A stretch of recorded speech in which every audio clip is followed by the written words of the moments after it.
Olá, meu irmão, olá, minha irmã. Mais uma vez é um prazer muito grande podermos estar juntos para relembrar Jesus, para viver os ensinamentos do Cristo em nossa vida, para aprender um pouquinho mais. Que a paz de Jesus esteja nos nossos corações hoje e sempre. Mais uma vez é um prazer imenso poder estar aqui com vocês para que a gente possa estudar juntos. Hoje nós vamos refletir sobre um tema extremamente atual, um tema delicado e profundamente humano, o alcoolismo, os vícios, analisando à luz da doutrina espírita e também do Evangelho de Jesus, esse vício que consome as pessoas, as famílias e degrada não só o corpo físico, mas também o corpo espiritual e o psicológico das pessoas. E já de antemão, a gente não está aqui primeiro para julgar ninguém, de maneira nenhuma, a doutrina espírita jamais aponta dedo para condenar, o espiritismo, pelo contrário, ele esclarece, ele consola, ele orienta. Então, qualquer pessoa que esteja passando pelo sofrimento, seja do vício do alcoolismo ou de qualquer outro vício que ela possa estar acometida, deve, nessa palestra aqui, encontrar consolo, alento, um despertar para a solução desse problema e não um julgamento, muito pelo contrário. Porque muitas vezes quando a gente vai falar sobre o alcoolismo, a gente acaba pensando que é só um hábito social, é um exagero, é uma fraqueza moral da pessoa, uma escolha equivocada que ela fez. Porém, quando a gente analisa na visão espírita e também na visão psicológica, a gente percebe que esse problema ele é um pouco mais profundo. O alcoolismo é uma enfermidade, é uma doença complexa que envolve não só o corpo físico, mas também a mente, as emoções e, por vezes, também o espírito, que é imortal, acaba sendo prejudicado por esse comportamento, por esse vício. Por isso que a gente precisa olhar para esse problema com muita compaixão, com muita responsabilidade, com muito respeito, mas também com entendimento espiritual para ajudar a facilitar também a solução para que as pessoas possam se libertar desse vício. E aqui a gente não está falando do consumo do álcool em si, e sim do consumo exagerado do álcool, que é o alcoolismo, mas possa interpretar também qualquer outro vício que a pessoa possa ter, mas mais à frente a gente aborda de uma forma mais ampla. Paulo nos diz na sua primeira epístola aos Coríntios, que diz assim: glorificai, pois, a Deus o vosso corpo e o vosso espírito, os quais pertencem a Deus. Então, se o nosso corpo, o nosso espírito pertence a Deus, essa frase passa a ser muito profunda, porque se esse corpo não me pertence, se ele é um empréstimo, e se o espírito também não me pertence, de fato, a minha evolução, sendo um dom divino, eu poderia abdicar da minha saúde, poderia abdicar de ter bons hábitos, aliás, ter maus hábitos, né? Abdicar de bons hábitos para que esse corpo meu possa ser prejudicado, visto que ele é um empréstimo. Se eu tomar um carro emprestado, eu devo não ter cuidado com as multas só porque o carro não é meu, ou se eu pegar uma roupa emprestada, eu vou devolvê-la rasgada. No cotidiano, no dia a dia, a gente já sabe que o bom costume é que tudo que a gente toma emprestado, a gente devolve nas mesmas condições ou mesmo até melhores. O nosso organismo é um instrumento sagrado do nosso aprendizado, da nossa evolução. Quando a gente destrói esse corpo através dos vícios, também estamos comprometendo a nossa experiência e, de certa forma, a nossa evolução, essa preciosidade que Deus nos concedeu. E é importante lembrar que ninguém cai no vício da noite para o dia, da mesma forma que ninguém se vê ao vício de forma instantânea porque quer. O processo de desequilíbrio ele começa dentro da alma, ele começa na nossa mente e aos poucos ele vai tomando conta do nosso corpo. O Allan Kardec nos ensina que as imperfeições morais são as causas naturais dos sofrimentos humanos. Afinal, essas imperfeições vão sendo construídas na nossa psique, no nosso espírito, na nossa mente, e a gente vai trazendo o emocional junto, e aí vai se transformando em hábitos. O vício, então, dessa forma, também não vai surgir do nada. E não é apenas o contato com a bebida, eu bebi a primeira vez, eu já estou com um vício assim. Ele vai nascer, na verdade, antes do contato com a bebida. Ele vai nascer, por exemplo, da fuga das emoções, da dificuldade de enfrentar a vida, do vazio existencial que o materialismo acaba causando, da ausência de sentimento espiritual, de sentido na espiritualidade, na vida e na continuidade da vida, da rebeldia, da tristeza prolongada, da depressão, da carência de afeto e muitas das vezes da falta de conexão com Deus. O alcoolismo, frequentemente, ele é uma consequência das dores internas que não foram resolvidas, não foram tratadas, e a gente acredita que através do etilismo, ou seja, do estar, né, da situação mental, das sinapses neurais mais desconexas que o álcool e até mesmo as drogas trazem, possa ser resolvido. O que a gente sabe que não acontece, afinal, nós não resolvemos as dores internas, nós apenas tornamos elas momentaneamente esquecíveis, mas que depois elas voltam com ainda mais força. E Jesus nos acentuou que toda árvore que não produz bom fruto vai ser cortada e lançada ao fogo. E aqui o fogo, Jesus não está falando da punição eterna, não está falando do inferno. Jesus está falando, e a interpretação espírita vem trazer também para facilitar o entendimento, que os sofrimentos essa questão vai nos causar, né? Afinal, o nosso espírito vai acabar sofrendo bastante por as nossas más escolhas, por a nossa árvore estar dando maus frutos, porque toda imperfeição moral, ela tem de fato um preço emocional e espiritual. O orgulho produz a solidão, o egoísmo produz vazio, o desequilíbrio vai produzir o sofrimento. E o vício vai produzir a escravidão. Então, da mesma forma que alguém orgulhoso acaba ficando sozinho, alguém egoísta vai ficar sem nada, e alguém em desequilíbrio vai ter um sofrimento muito grande, o vício vai escravizar a pessoa. No Livro dos Espíritos, Kardec pergunta aos espíritos: pode o homem gozar da completa felicidade na Terra? Ou seja, o homem pode ser feliz aqui na Terra? E os espíritos respondem: não. Por isso que lhe foi dada na vida provas ou expiações. Afinal, se aqui na Terra a gente não é de fato, não tem a felicidade completa de fato, não tem a felicidade plena de fato, as dores vão acontecer, as dores vão surgir, as dificuldades vão aparecer. Isso é normal e natural da nossa existência.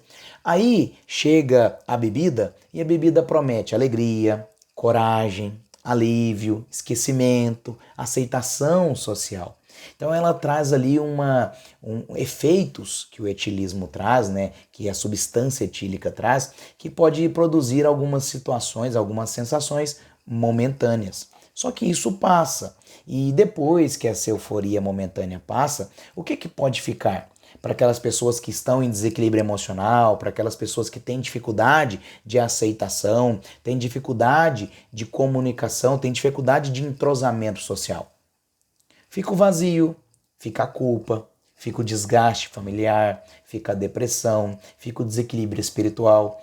Ah, mas Jefferson, peraí, eu vou para a festa, eu vou para um show, tomo alguma coisa ali, uso bebida alcoólica, e aí no outro dia tá tudo bem, tá tudo certo. Tá tudo bem, enquanto você não é escravo daquele costume. Porque a partir do momento que você passa a ser escravo daquele costume, por exemplo, para eu estar feliz, eu tenho que beber. Para eu me sentir aceito pelo grupo, eu tenho que estar consumindo álcool. Para eu ter coragem, para eu conseguir falar, eu tenho que estar consumindo álcool. Então você percebe que o álcool virou a muleta para que algo possa acontecer. Isso é vício. Da mesma forma que eu só consigo falar se a plateia não estiver me olhando. É um vício, é um caguete de comunicação.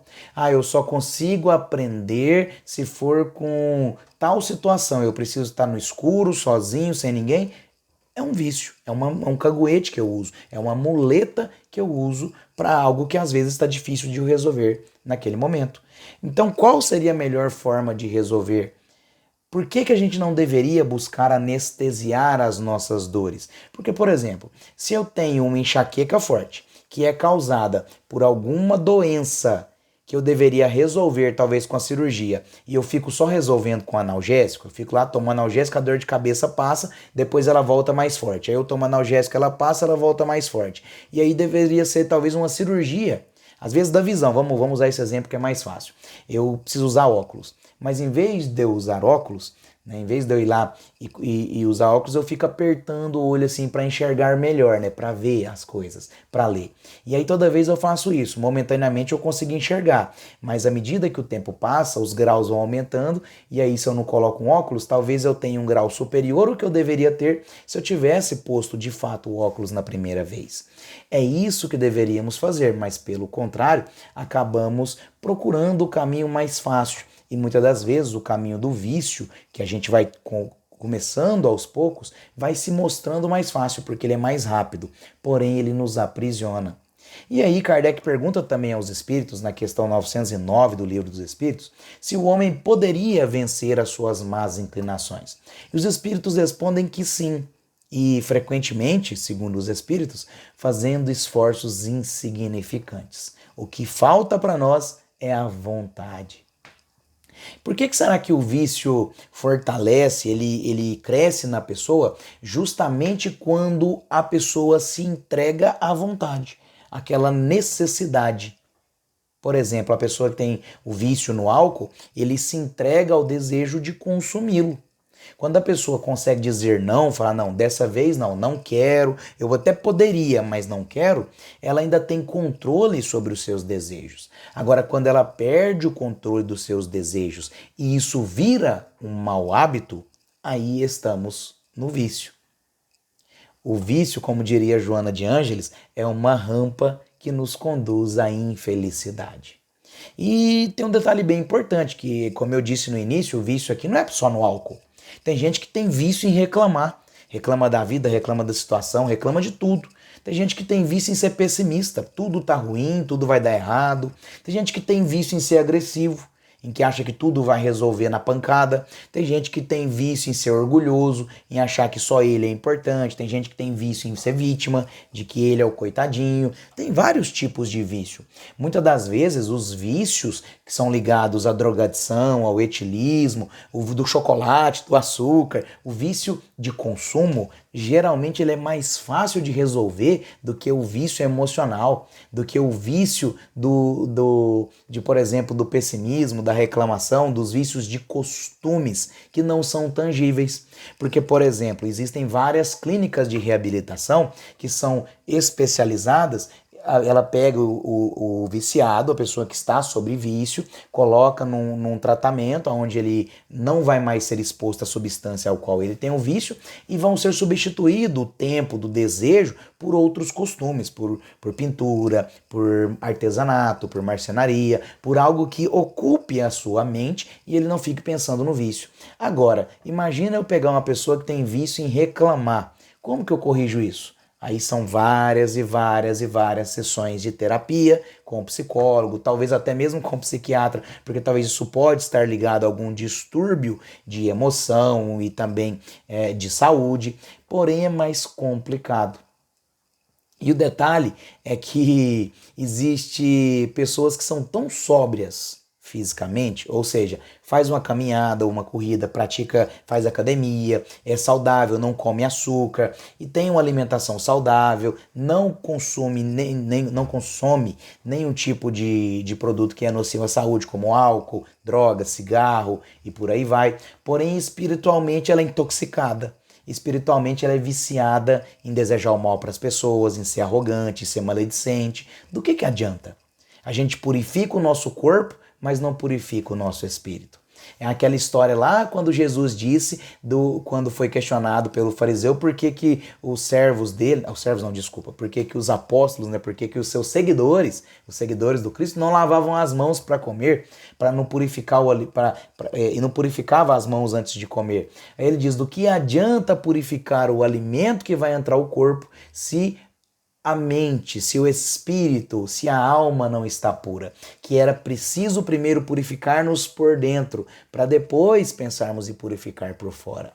O Evangelho de Jesus nos chama ao equilíbrio. Jesus não condenou nunca os pecadores. Por que que a gente deveria condenar? Por isso que eu disse no início dessa palestra que aqui é muito mais acolher do que apontar dedos. Porque a pessoa que já está sob vício, ela sozinha já se condena, ela sozinha já se questiona, ela já tem dificuldades para si mesma. Para que eu vou criar mais? É preciso que eu acolha.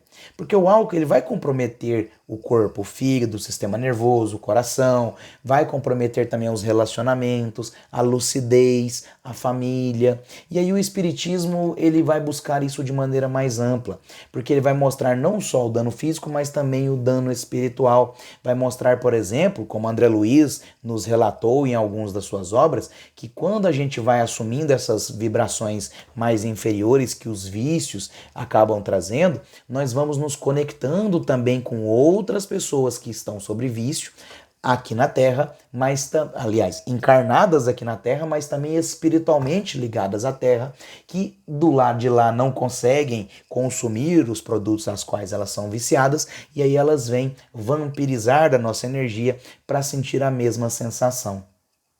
E aí que talvez é a maravilha da doutrina espírita, porque ela não nos ensina o medo, ela não nos coloca medo de que eu preciso ter uma responsabilidade vibratória, senão alguém vai estar ali junto comigo. Ela nos ensina a compaixão, ela nos ensina a resgatar as pessoas que estão à nossa volta.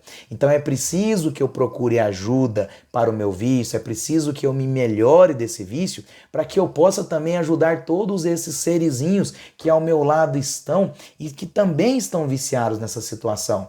Porque aí talvez eles também queiram se recuperar, eles também queiram melhorar. Porque se eles não quiserem, eles vão ser obrigados, infelizmente, a me deixar melhorar. Agora, se eles quiserem, nós vamos juntos. Olha que legal.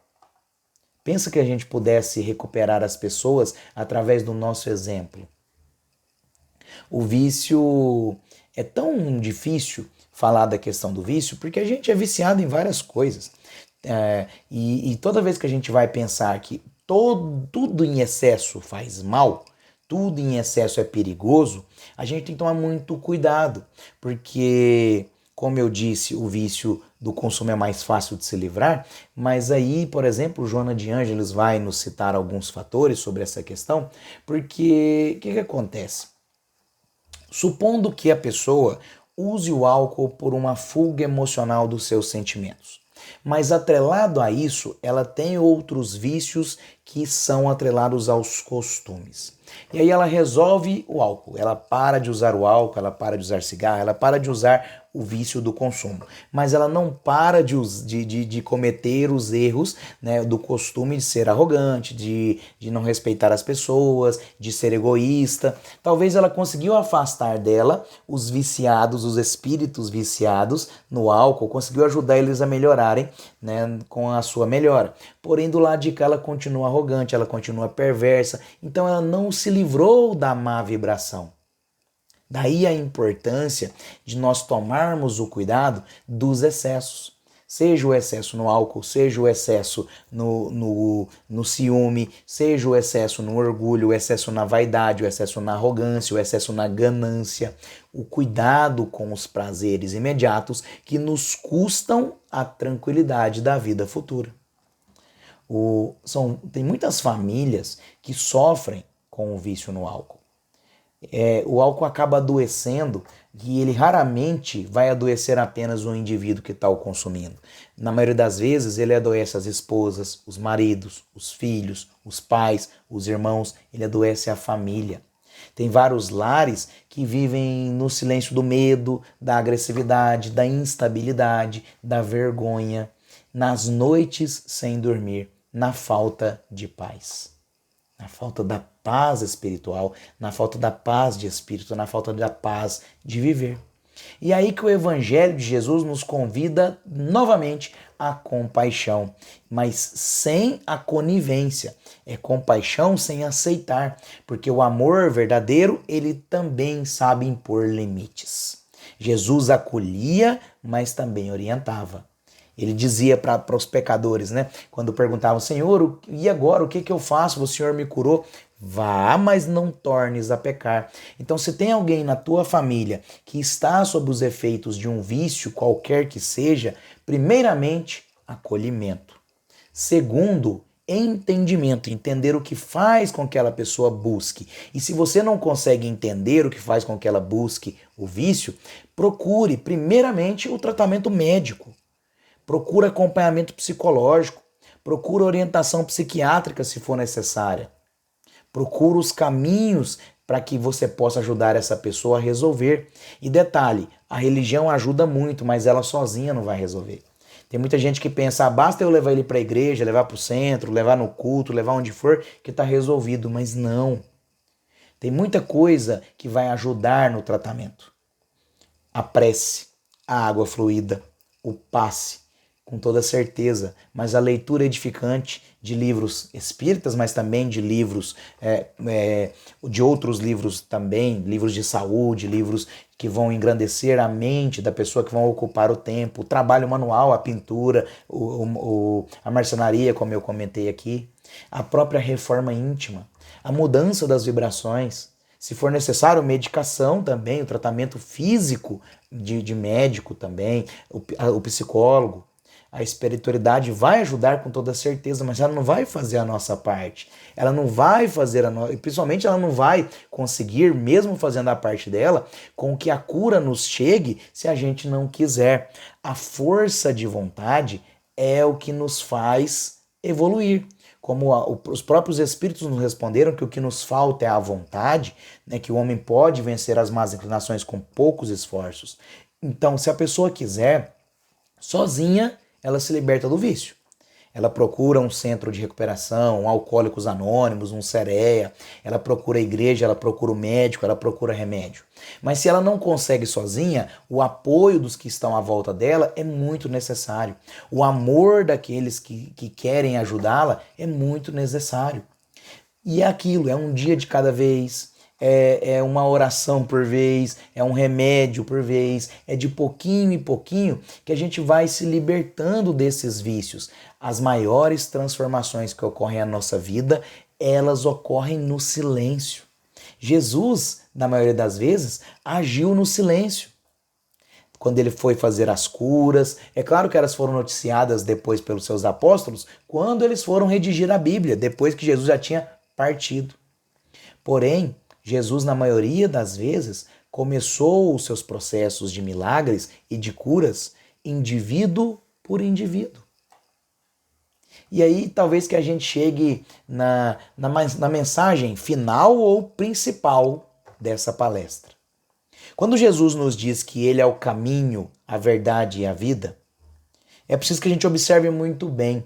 Jesus não falou, eu estou mostrando o caminho, eu estou te guiando pelo caminho. Ele foi muito claro, ele disse, eu sou o caminho. Então, a gente está num centro espírita.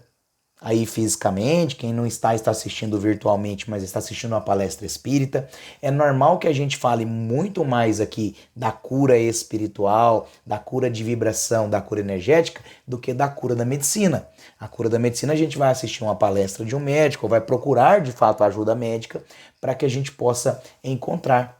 Porém, é preciso reforçar que tudo anda em conjunto, que se eu não fizer as duas coisas, ou aliás, mais coisas, né? Tudo que eu já comentei aqui ao mesmo tempo, provavelmente a cura demore a chegar. E quem encontra Jesus no caminho da vida, ele já começa a reconstruir a dignidade. Ele aprende a se amar, ele aprende a amar a Deus e ele aprende a amar o outro. Ele descobre o propósito na vida. Ele descobre que tem forças para recomeçar. Ele descobre que existe futuro. Ele descobre que o amanhã vai ser melhor do que o hoje se eu começar a mudar agora. Ele descobre que é possível abandonar os vícios e ter forças para vencê-los, porque a alegria futura será muito maior do que a de agora. Que a verdadeira renovação do nosso eu começa no nosso coração. E quando o espírito começa a sentir sentido na vida, quando na nossa mente o amanhã tem esperança, ou mesmo que for a vida futura, o vício vai começar a perder espaço, porque a alegria momentânea ela passa, mas a alegria futura é muito maior. E se eu puder conquistá-la mais rápido, vai ser muito melhor. É o socorro para o nosso espírito, é o socorro para a nossa alma. Por isso que o Espiritismo nos ensina a não condenar, a não humilhar, a não excluir, mas sim acolher. Mas nunca romantizar o desequilíbrio. Nunca colocar desculpas ou muletas para as nossas dores, para os nossos vícios, para os nossos maus costumes. Jesus acolhia com todo o amor do mundo e convidava a transformação. Ele convidava as pessoas a serem novos seres. Que possamos ser novos seres. Que possamos ser novas pessoas, melhores para o mundo, melhores para a sociedade, mas primeiramente melhores para nós mesmos. Enquanto Jesus for o nosso guia, vai existir o caminho, porque Ele é o caminho. Muito obrigado pela paciência de todos aqui em me ouvir. Muito obrigado por estarem conectados aqui conosco. Gratidão pela oportunidade do trabalho a Deus e a cada um de vocês. Que Jesus abençoe as nossas casas, fortaleça os laços que nos unem como irmãos e que ajude a continuarmos enterrando os nossos vícios profundamente para que nunca mais os encontremos, edificando virtudes em nossas vidas, colocando as virtudes pairando sobre nós, iluminando os nossos objetivos, iluminando o nosso futuro, seguindo em frente. Meu muito obrigado, que assim seja.